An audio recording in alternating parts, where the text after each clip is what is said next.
Hello everyone, রোশনাই ধারাবাহিকের আজকের পর্বে দেখতে পারবেন আরণ্যকের সঙ্গে রোশনাইয়ের একটু ধাক্কা লাগলে আরণ্যক বলে, স্টুপিড কোথাকারের, দেখে চলতে পারো না? রোশনাই বলে, সত্যিই তো আমি স্টুপিড, নয়তো এই দিনটা দেখতে হতো না, কিন্তু আপনিও তো দেখে চলতে পারতেন।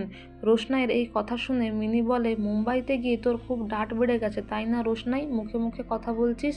এদিকে আরণ্যককে তার মা বলে, যাও ঘরে যাও, গরিমা তো রাগ করে চলে গেল। তখন আরণ্যক বলে, হ্যাঁ আমি তো ঘরেই যাচ্ছিলাম, তোমরাই তো এখানে আমায় আটকে দিলে। এদিকে মাধবীলতা রোশনাইকে বলে, কি হয়েছেটা কি? রোশনাই বলে, বাচ্চাটাকে তো উনি অস্বীকার করছেনই, আর মনে হচ্ছে আমি আছি বলে অস্বস্তিতেও পড়ছেন, কিন্তু মিনির বিয়েটা না হওয়া অবধি আমি যেতে পারছি না। তখন মাধবী বলে, সব পুরুষরাই একই রকম। রোশনাই বলে, না না, ছোট আলাদা, আপনি না চাইলেও আমি উদ্যোগ নিয়ে ছোটোর সাথে কথা বলবো, আর আমি বলবোই।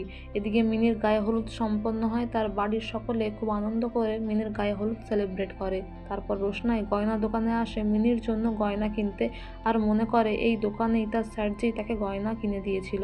এদিকে আরণ্যকও মিনির জন্য গয়না কিনতে এসে ভাবে যে, রোশনাই, তোমার চোখের দিকে দেখলে এখনও আমার চোখটা ছলছল করে ওঠে, মনটা কেমন করে, কিন্তু তুমি এখন আমাকে ফাঁসাতে চাইছো। আর রোশনাই গয়না কিনতে এসে দেখে যে আরণ্যকও তার সামনে দাঁড়িয়ে আছে।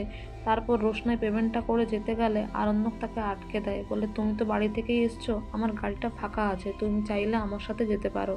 রোশনাই বলে, আমি ক্যাব করেই এসছি, ক্যাব করেই চলে যাব। আরণ্যক বলে, হ্যাঁ তোমার কাছে তো এখন অনেক টাকা, তাই না? রোশনাই বলে, তাহলে আপনি নিশ্চয়ই জানেন টাকাটা কোথা থেকে এসছে। আরণ্যক বলে, তুমি নিজেকে আর ছোট করো না, অপমান করো না। রোশনাই বলে, আমি করছি নিজেকে অপমান? আপনি আমাকে করছেন না, আপনি তো বরাবর আমাদের ইন্টিমেসি সম্পর্কটাকে অস্বীকার করেছেন, বাচ্চাটাকে অস্বীকার করেছেন, কিন্তু আমি পিতৃ পরিচয় নিয়ে সাফার করলেও আমার বাচ্চাকে আমি কষ্ট পেতে দেব না, তাকে পিতৃ পরিচয় আমি পাওয়াবই। তার জন্য আমি আদালতেই যাব, আদালতেই আপনার সঙ্গে কথা হবে, এখন কোনো কথা বলতে চাই না। আরণ্যক বলে, তুমি কেন আমার সংসার ভাঙতে চাইছো রোশনাই? রোশনাই বলে, যে সংসারটা তৈরি হয়নি সেটা ভাঙবো কি করে। এদিকে লালনের মা ইমোশনাল হয়ে পড়ে, যেহেতু লালন বিয়ে করতে যাচ্ছে, কিন্তু তার বাবা থাকলে হয়তো আরও খুশি হতেন। এদিকে মিনিকে চোখ বন্ধ করতে বলে রোশনাই, বলে, দেখো তো তোমার এই গিফটটা পছন্দ হয়েছে কিনা। আর রোশনাইয়ের দেওয়া সোনার নেকলেসটা দেখে মিনি খুবই খুশি হয়, কিন্তু সেই সময় বাদশার মা চলে আসে আর বলে, সোনার গয়না দেওয়া হচ্ছে? বাদশার বোন বলে, তা তুমি দিলে নাকি আমার দাদাভাই স্পন্সরশিপ করলো?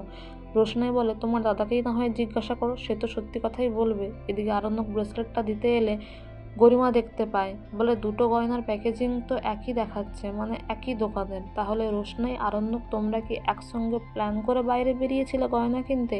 তো বন্ধুরা, এই ছিল আজকের রোশনাই ধারাবাহিকের update. Thank you everyone for your valuable time. Thank you so much for watching the video.